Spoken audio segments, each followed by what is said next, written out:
Hola mis amigos, es un placer poder encontrarme con cada uno de vosotros nuevamente para continuar en esta aventura de reflexionar en torno al mensaje de Jesús, al Evangelio de Cristo.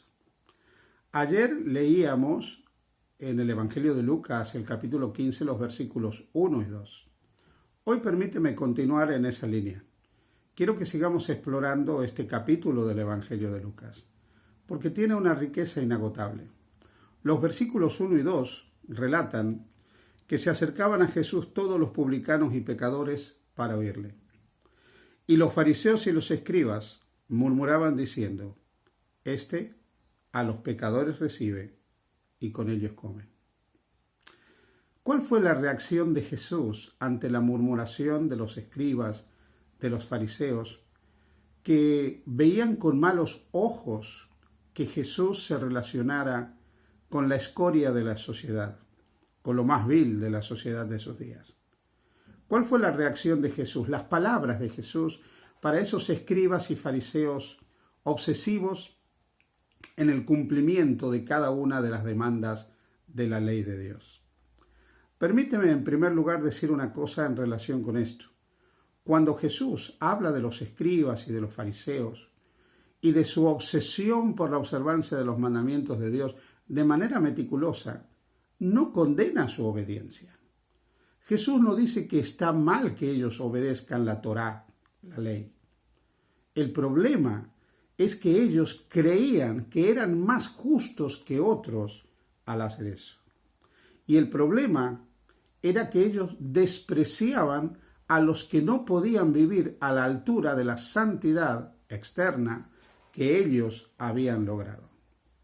Así que la preocupación de Jesús no es tanto que ellos obedecieran. Jesús mismo era obediente a la voluntad de Dios. Lo que Jesús rechazaba era la superioridad espiritual que ellos creían tener por observar la voluntad de Dios. Y lo que Jesús no aceptaba era la forma en que ellos discriminaban y trataban a aquellos que no llegaban a vivir conforme a esas alturas de obediencia que ellos habían logrado. Así que cuando Jesús ve que ellos criticaban que Él coma con publicanos y pecadores, les dio una serie de mensajes para que ellos pudieran comprender realmente qué equivocados estaban. En este contexto hay tres parábolas: la de la oveja perdida, la de la dracma perdida y la del hijo pródigo. Hoy empezaremos a hablar un poco acerca de la parábola de la oveja perdida. El Evangelio dice: entonces, o sea, luego que ellos criticaron que Él comiera con publicanos y pecadores, entonces Él les refirió esta parábola diciendo: ¿qué hombre de vosotros, escribas y fariseos, qué hombre de vosotros, teniendo 100 ovejas, si pierde una de ellas, no deja las 99 en el desierto y va tras la que perdió hasta encontrarla? Y cuando la encuentra, la pone sobre sus hombros gozoso. Y al llegar a casa, reúne a sus amigos y vecinos diciendo: gozaos conmigo, porque he encontrado mi oveja que se había perdido. Quiero que notes que en primer lugar Jesús se está dirigiendo a ellos. Jesús les está diciendo a cada uno de ellos, a estos escribas y fariseos, que guardaban escrupulosamente la ley, que diezmaban, como dice el Evangelio de Mateo, la menta y el eneldo, pero se habían olvidado de lo más importante de la ley, la justicia, la misericordia y la fe. A ellos se dirige Jesús, diciéndole: ¿cuál de vosotros, si tuviera 100 ovejas y pierde una, no deja las 99 en el redil y va hasta encontrar la oveja que se perdió? Y cuando la encuentra, la pone sobre sus hombros, lleno de gozo, lleno de alegría, reúne a sus vecinos y hace una fiesta. Y continúa diciendo Jesús: habrá gozo en el cielo por un pecador arrepentido que por 99 justos que no necesitan de arrepentimiento. Y permitidme que empiece con la última parte de la parábola. La última parte dice que la alegría de Dios, la fiesta de Dios, es cuando alguien se vuelve a Él. La palabra arrepentirse no es tanto sentir un dolor por el pecado que a uno lo lleva a suicidarse. No es tanto sentir un remordimiento atroz por lo que ha hecho uno que lo lleva a quitarse la vida, que es el caso de Judas.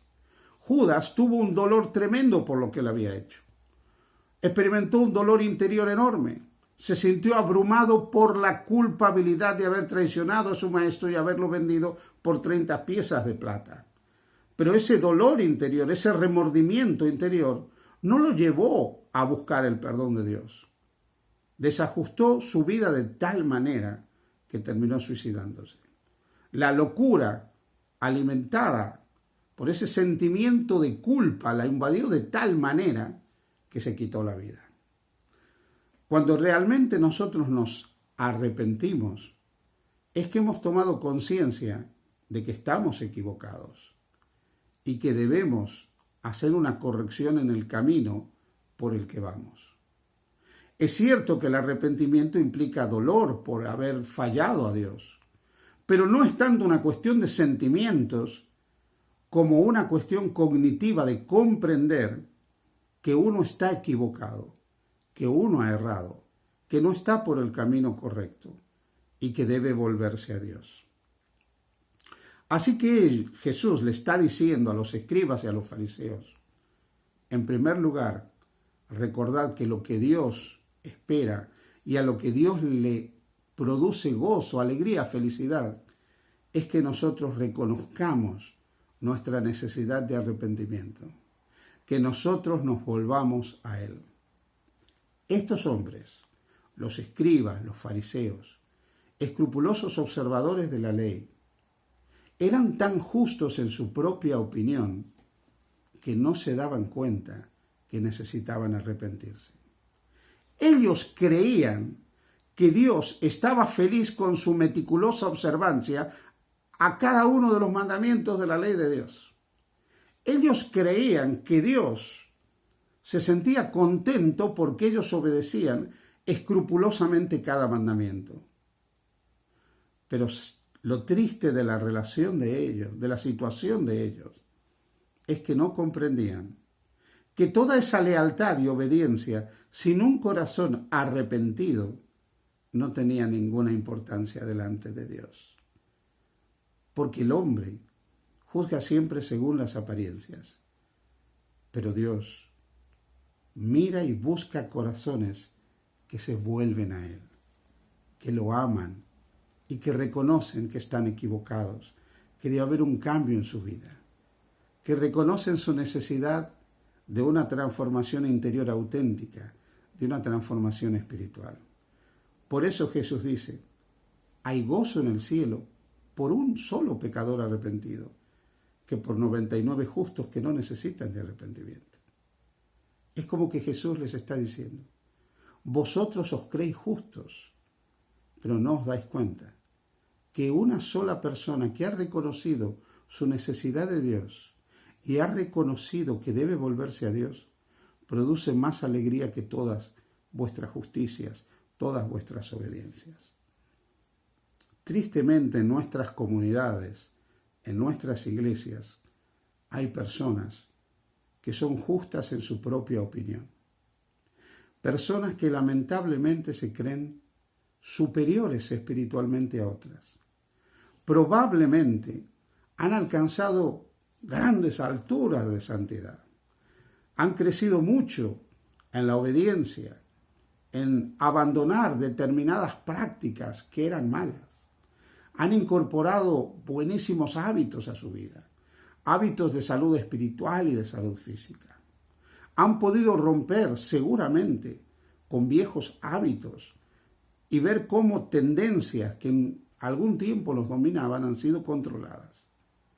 Y tristemente esas personas que triunfan, no por ellos mismos, sino porque realmente Dios les está dando la bendición de la obediencia y probablemente porque ponen su voluntad para que así sea, miran a los que no triunfan y a los que fracasan con desprecio y los rechazan y los condenan y se apartan de ellos.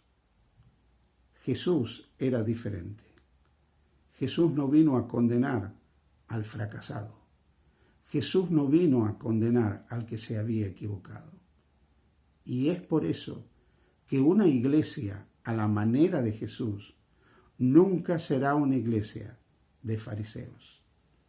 Será una iglesia de hombres y mujeres arrepentidos, enamorados de Jesús, que mirarán a sus hermanos como ellos mismos son, seres humanos, finitos, falibles, imperfectos, necesitados de la redención.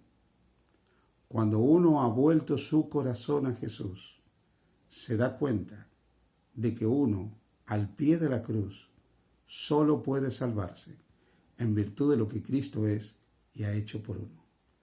Todas nuestras buenas obras, toda nuestra obediencia, no tienen ningún valor delante de Dios para que seamos aceptados, perdonados, salvados y para que tengamos derecho al cielo. Y toda nuestra lealtad a Dios no nos da derecho a nosotros a juzgar, condenar, despreciar y apartar del rebaño de Cristo a aquellos que han fallado. Que Dios nos ayude a vivir en el espíritu del Evangelio y ser una iglesia a la manera de Jesús. Que Dios te bendiga. Feliz día junto al Señor.